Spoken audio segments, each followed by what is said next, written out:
I feel like this is the thing we talk about the most when we jump in games. That like if we just want to have like a non-productive conversation, it's like, hey, tell me your camera. Can I say camera wet dreams? I mean, I suppose, yeah. We're meant to get work done. We just start talking about cameras. Yeah. You know, what do you love about the camera? But what do you want in the camera? Yeah. But what I like, we always jump back and forth between like what do we want in our next cameras, but also like what are we waiting on companies to release for everyone? You used to be able to get an A5100 for $450, and you can't anymore. Yeah, they've kind of gone AWOL. You can't find them anywhere except used, and they're like $600. Yeah, or renewed, and they're $600 to $700. It's crazy. It's not like they've gotten better. It's the same camera. Mm-hmm. So So in this video, first we're going to talk about our dream camera. And we haven't told each other what we want to talk about yet. The dream camera for entry level content creators, people like the majority of the people watching this video. If we were to build our ideal $400 mirrorless camera for live streamers and entry level content creators, what would it look like? And then we'll get into our fun stuff. We'll get into the professional cameras. What if Sony and Canon or whatever made like the next god tier camera for YouTubers? What would that be? So, honestly, how does it feel going from being a Canon fanboy and switching completely to Sony? Because every camera in front of us here is a Sony camera. Can I be real with you? I didn't mind changing bodies. Like, it was like a new thing. I had to figure out the settings, whatever. But the problem I had was I had all these lenses. The lenses. That's the worst You're part. in the ecosystem. It's like I could get an Android phone, but all my stuff is Apple. I'd lose AirPlay. I'd lose iCloud. I'd lose AirDrop. Like all the things, you know. It's not the phone anymore. It's not the camera. The A7S III, when I switched, was far superior to the R5. Mm-hmm. But like, it just hurts. Can I tell you one other stupid thing that bothered me? Go on. I love the RF lenses. I love the look of them. I know it doesn't matter. It's a camera. What the camera looks like doesn't matter. But I love the look of the RF lenses. They did have some pretty unique features though with the extra button? ring. It was the ring. That was what it was on Sony. Yeah. It's the ring on the. You just which like honestly the ISO. I never used. I probably would have eventually, but I never really got around to it with the EOS R. But going from the EOS R to the A7S III was the craziest change in cameras ever. And I mean, despite all the issues of the R5, that was just in general, that generation, the R5 and the A7S III was the largest jump in camera in video on cameras that we'd seen since the 5D Mark II that added 1080p or whatever. Yeah. In order to get 120 frames per second, I had to shoot in 720p. And then I went to a camera that could do 4K 120. Yeah. Like, that is a mind-blowing, skipped 1080p. Completely skipped it. We're going to go all the way up to 4K 120, 10-bit, just 422, like, mind-blowing difference in cameras. I never shot 4K on my EOS R. Wasn't it a crop? Yeah, it was a crop, yeah. Massive crop, 1.6x crop. 1.6. Uh-huh. That's that's huge. That's almost like having a micro four thirds sensor. It's the same as Canon's APS-C. It's the crop sensor, the APS-C sensor. It's the exact same as going to an APS-C in order to get 4K. But dude, it was going from the EOS R to the A7S III was just the most mind-blowing and also mind-blowingly expensive change I've ever gone through. Yeah, the best thing ever. It is an expensive camera, and it's like... Well, it was the same price as what I paid for the EOS R. Yeah. That's crazy. And I think every YouTuber now uses the A7S III / FX3 because they're pretty similar cameras. They're basically the same camera, just the body changes. Yeah. And like, I think if you are maybe not starting out on YouTube, I think you can get away if you've been on the platform for a while, investing in something like this. But I think as a beginner, these are a pretty penny to spend for your first camera. You know, they'll do the job for sure, but they're a little bit overkill for what most I think 90% of creators need. So speaking of overkill, then let's bring it down. For sure. Let's start with this year. If our dream budget cameras, maybe we could kind of have a couple configurations, but like every live streamer is now getting into mirrorless cameras.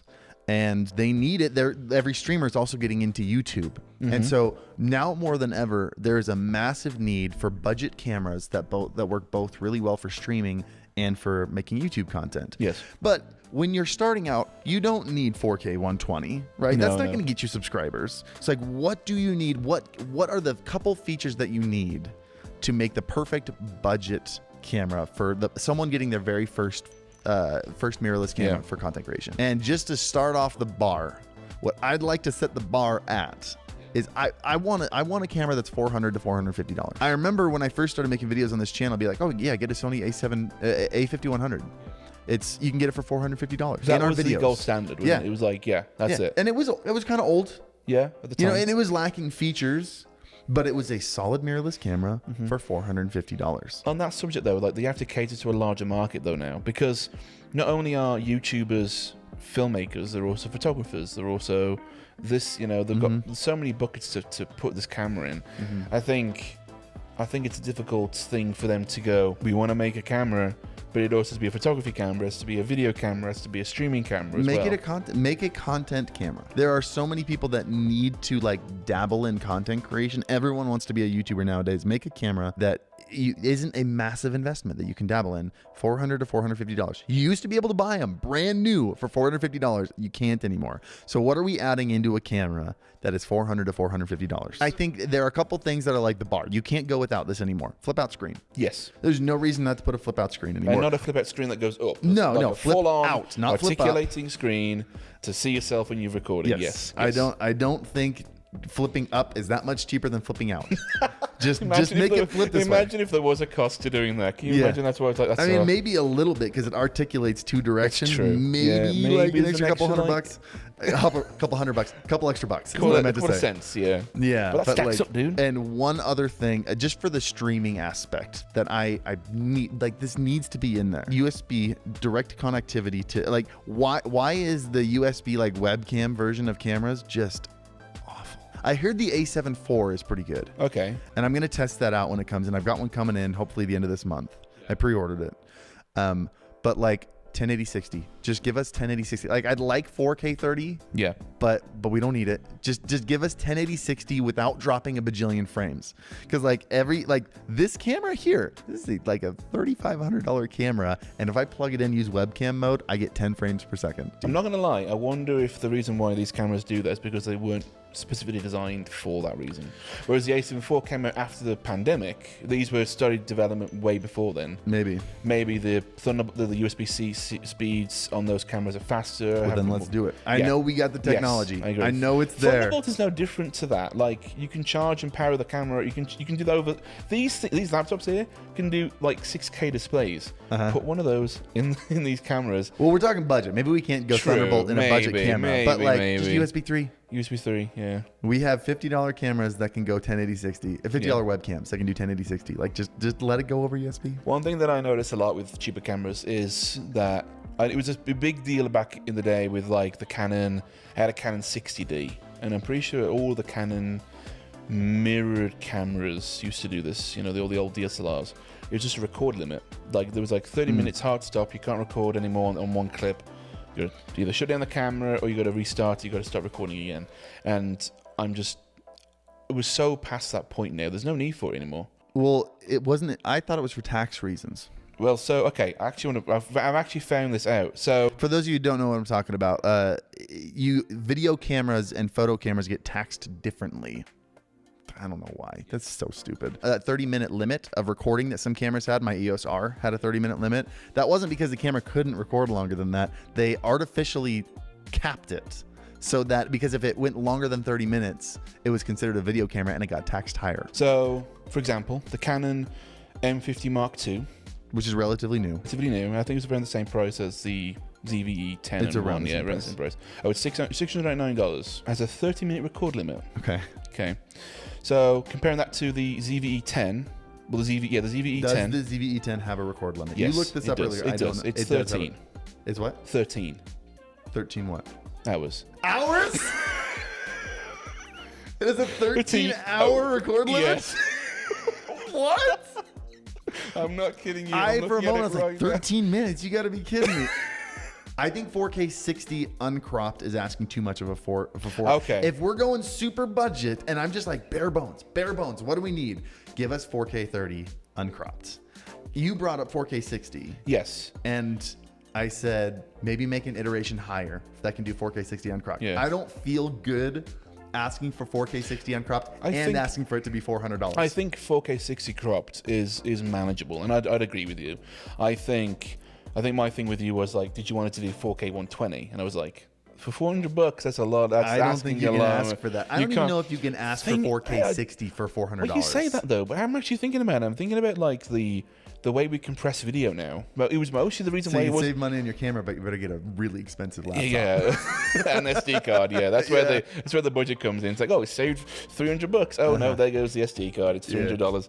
So yeah, it's tit for tat really. Those are my needs for a budget camera. That like if a company were to make the budget content creation camera, like you want to get into YouTube, you pick up this camera because it's not a huge investment. It's $400 to $450. Flip out screen, 4K 30 uncropped, 1080 60 USB out, maybe 4K 30 out. Maybe that's the next gen. Maybe that's the next level up. Maybe that's $500. I mean, if the Cam Link can do it, yeah, right. Cam Link can do both. Yeah, I think that's a very fair ask. Maybe. And either unlimited or very long record time. I'd say 4K 30 of HDMI. Oh, uncropped. Uncropped, yeah, out of HDMI. I agree. If you guys have any other things that you would like in a budget camera, don't ask too much.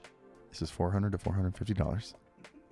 Put it in the comments down below and then hit the like button if you agree with anything we said, because that helps a lot. It gets us in the algorithm and it gets us views. But we're going to move on. Let's move on to pro cameras. We have matching cameras. I guess the real question is like, when Sony releases the a7S IV, the next super popular video mirrorless camera, what are some of the features we want to see in our, like what would be good enough that we would both replace our a7S IIIs for the a7S IV? What's like a 0 to 1 upgrade? You know, what's like, it's not like a 1.1 or 1.2. Yeah. What's a camera that I don't want to look at it and be like, I'm fine with my a7S III. Exactly, you know? I think for me, it needs to have an increase in, 6K 30 is pretty standard. That's something that I think I would appreciate. Can I even be less picky about that? Go on, yeah. If I were to boil it, if they were to add one feature that would guarantee me to buy it, I would like 6K. But I will say I want it to just be a 6 or 7K sensor downscaled to 4K for two reasons. One, it looks a lot better. Two, my biggest concern right now is when I take this camera on vacation, I take pictures with it. I would like it to be, if you have a 6K to 7K sensor, it's going to be 30 megapixels. I would like a camera that can shoot 4K 30, 60, 120, and can also shoot 30 megapixel pictures. That's like the biggest thing, guys. I've got an A7 IV coming in, which is 33 megapixels, I think. It doesn't shoot 4K 120, and 4K 60 is super cropped in, which super bums me out. Yeah.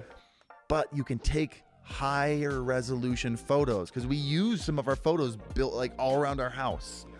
And if you shoot if you shoot a 16:9 photo on a 12 megapixel sensor, it's only an 8 megapixel picture. Yeah, I'm gonna increase my ask here. I'm gonna say we deserve this. I want it to shoot in higher than 4K. I would like to still upload in 4K, but be able to punch in without losing resolution. So yeah, I would really like the next A7S IV or whatever to shoot in 6K. Dude, all the little things that the a7S III is missing, they put in the a7 IV, which means I hope that they put it in the a7S IV. They have to. Things like when you turn off the camera, the shutter. Where's the sensor? Yes, yeah. That has driven me nuts about these. Every Canon I've owned, and when you turn it off, the shutter covers the sensor. Sony's, you take off a lens, there's the sensor right there. It's so easy to get it dirty. It freaks me out. The new focus breathing. I've seen that feature. I would love that to be so when it focus breathes, it compensates for the. Yeah, it's still going to focus breathe every once in a while when it's searching for focus, but it's not going to do the. It's going to do the kind of the whole zoom effect you have. It's so much less noticeable. The focus searching is so much less noticeable if you compensate for the breathing. I love the new toggle switch they put on the top dial. Do you know what I'm talking about? I don't think I do. You have the top dial that you switch. It's got like the manual, aperture priority, 1, 2, 3, right? But now underneath it, there's another switch that switches between photo, video, and S&W. Oh, yes, actually. Which means you can have a 1, 2, and 3 for video, and a 1, 2, and 3 for photo, and a 1, 2, and 3 for S&Q. That's clever. And manual priority and aperture priority for all 3. You don't have to like choose which one it is. You have so many more settings because of that. That's pretty cool. And it's easier to switch back and forth between them. And then we talked about my other ones. Yeah, dude, the big one though. The big one. Please, 6K. A7S Sony and the A7S III. 4. Whatever. The next A7S. Yes. Please give us 6K 30. One more thing that I don't know if this is possible with this body size. I'd be okay with the handle getting a little bit larger. I would like an increase in battery life.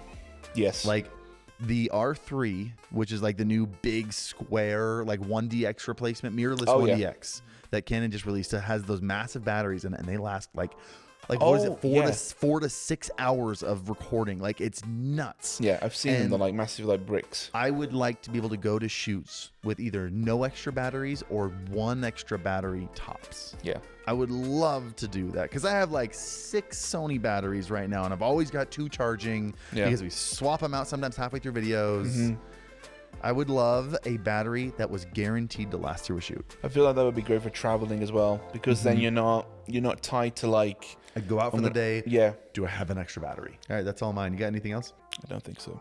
Okay. I think I'm good. Guys, if you haven't hit the like button yet, do so. What are your thoughts? If you are in the market for professional cameras, or maybe you're a professional YouTuber and you buy cameras, what is a feature that you'd love to see in the A7S IV? What are we missing? And if you enjoyed, if you're still here, you know you liked the video. Otherwise, you wouldn't still be watching. So hit the like button. And then let's talk more about it on my next live stream. I stream on YouTube, youtube.com/HarrisHeller.